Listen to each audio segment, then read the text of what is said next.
So today we've got another video of me not wearing a corset because we're going to talk about corsets. We're actually going to talk about how to measure yourself for a corset. So if that's something you're interested in, please stick around.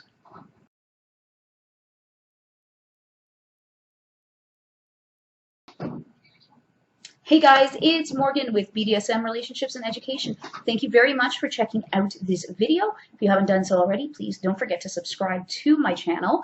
And just a little word of warning, if you hear some weird noises in the background, you may have seen my vlog the other day. I got a new puppy, and the puppy has decided that I don't get to actually get any time to film videos where he's not going to be yelping and begging for attention. So if you hear weird stuff in the background, it's just my puppy being a little jerk, because that's what puppies do. So today we are going to talk about how to measure yourself for a corset. And so if you've bought corsets before and they haven't fit properly, or if you haven't bought one and you're wanting to make sure that you get one that actually fits right, then this is the video for you. Now, I mean, corsets are not cheap. They don't have to be super expensive. You can get a good corset for around $100. And I'm going to have some links in the description box for those of you who are looking to buy and some of the places that I get my corsets from. But you can get a good corset for about $100. You can certainly pay a lot more than $100, but that's going to be kind of your baseline. Anything really drastically below that is probably not going to be very good quality. And I am talking about Canadian dollars here, so like, I mean, Americans, you could probably do it for about 70 or 80 bucks all in. And if you're from the rest of the world, I have no idea. So sorry. 100 bucks Canadian or so. So there's going to be three things that we need for the video today. The first thing is going to be ourselves, our body. You may want to have somebody else give you a hand with this. You may be able to do it all on your own. I just do it on my own because it's just measuring. So the other thing you're going to want is one of these flexible measuring tapes. Now this one has inches and centimeters. So we've got, some choice there, some selection. Now, if you don't have one of these, and you can pick these up pretty much anywhere. Most dollar stores will have them, sewing supply stores, everything else. But not everybody has one, and maybe you don't have one today, but you want to measure for a corset today. That's okay. You can also use just some string. And basically, you will put the string around your body in the way that we are doing with the measuring tape. And then you just need a ruler at that point to measure the length of the string, and just kind of use that as your marker. So the thing that we really want to remember here is that corsets are shapewear. Like, I know that there's a lot of these like sort of corsets out there that don't give you any shape, and they're probably a lot less curvy than most women's bodies. And I mean, it's certainly not just women who are wearing corsets, but, men tend to be a little more straight up and down, where women tend to have at least a little bit of an hourglass or some type of curve. So a lot of these corsets are less curvy than our bodies are already. So that's not going to do anything for us. So we want to get the compression just on the waist. So this is where my waist is. And I'm very short through the body here. I have longer legs. I mean, I'm 5 feet tall. I'm not very tall to begin with, but I'm extra short through the body. So my waist is here. So I don't want the corset to be putting pressure on my upper ribs. A bit on the lower ribs is fine. Those lower ones, the floating ribs, are a little flexible. And I don't want it putting pressure on my hips, because my hips are mostly bone, like the hips are sort of the size that they are. I mean, I have a little bit of padding over top, but there's not a lot of squish there. There is, however, a bunch of squish in the middle. Now, your squish is going to affect how much you can sort of lace up. I'm a little fluffy, so I can compress my waist a fair bit. Somebody who's slimmer than me, somebody who is more muscular, is going to have a bit of a harder time getting the same kind of compression, but you can definitely train yourself there, and we'll talk about that in a future video, no problem. But we want to make sure that all of the pressure of the corset is on our waist, so we need to make sure that everything else fits. So the under the bust measurement fits, the hip measurement fits, all of that. So these are sort of the measurements that we're going to take.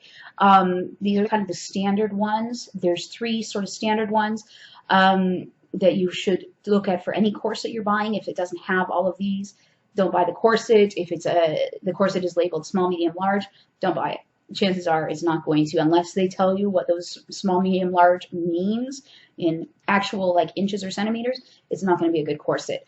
So the first measurement we want to get is our natural waist. And I am going to, despite being Canadian, I am going to do this in inches because a lot of corsets are sold through American retailers or use inches. So I'm going to make sure that I have my inches on my tape measure here.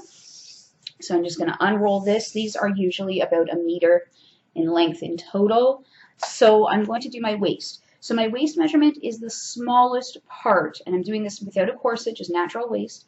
It is the smallest part of my middle. You can also kind of go by your belly button. For some people, that's going to be the smallest point where your belly button is. For others, it'll be just like 1 inch or 2 above or below. But find sort of the smallest point and then just bring the measuring tape around. And you don't want to pull on it and squish. You just want to have it sitting, you know, you can stick a finger in there. It's not going to be like tight, but you don't want it like slack either, like this. This is no good. So you can see I'm just going to hold it snug. It's not, you know, hanging down, just snug. So I'm going to look at that, and I'm not going to tell you what my measurement is because it's kind of depressing. I'm sorry. I put on a little bit of weight in the last little while, so we won't go there. So that is your waist measurement. Now write that down, whatever it is. You just write that down. The other measurement that you're going to want is your rib measurement. So this is basically, it's going to go right around where your bra is, just under your breasts. If you don't have breasts, it'll be just at the sort of where the chest turns into the stomach, I guess. But it'll be a couple of inches above your navel, depending on how tall you are and how tall you are through the body. And so, like I said, for those of us who wear bras, it's pretty easy to find, and we just kind of go around. It's the same deal. You don't want to pull this tight. You just want to make sure that you're there. And it's generally easier to kind of do this without wearing a bra. I'm wearing a bra because the bra can bulk up that measurement. And it's not on me. This is, you know, 34 inches. That's what I wear for a bra. So often it will be the same measurement as your bra. Sometimes it's not. So just measure to be sure. So the difference between our waist measurement and our rib measurement here is known as the rib spring. So for me, I know the type of rib spring that I need. I know how many inches it needs to be because I just subtract the waist measurement and the sorry, the dog is like banging around a lot. So I just subtract my desired waist measurement from my actual rib spring. This is not going to change this measurement. The waist measurement will. So the other one then is we need a hip measurement. So depending on how long your corset is, you may need a high hip. So basically where your iliac crest is, so that little, like, you know, the hip bone, you can kind of feel there. So either right about there or a bit lower. You can go about 2 inches lower. And they will indicate whether they need high hip or low hip measurement. If it's high hip, we're going to go right for that hip bone. If it's low hip, we'll go about a couple of inches below that. So it's the same thing. And you can see I'm very generous in this department. We're running out of measuring tape. But there's my high hip. And if I wanted to go a bit lower to get my lower hip measurement. And if you're like me and your belly kind of protrudes a little bit, you just want to make sure that this is flat and straight and not sort of bowing down the way it was when I first put it there. So just make sure that it's conforming to the curves of your body. So the difference now between your waist measurement and your hip measurement is known as hip spring. So my natural hip spring is one thing. My hip spring with a corset is a different thing. So those are your 3 basic measurements. We want to make sure that the corset is going to fit the ribs and the hips with no, compression whatsoever. So we don't take any inches off of that.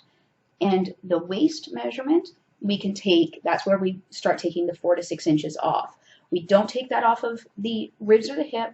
So I need 34 inches for my ribs, no matter what. It doesn't matter if I'm compressing 2 inches, 6 inches, 10 inches off my waist. Does not matter. My ribs will always be 34 inches, and that's not going to change because you cannot compress, bone for the most part.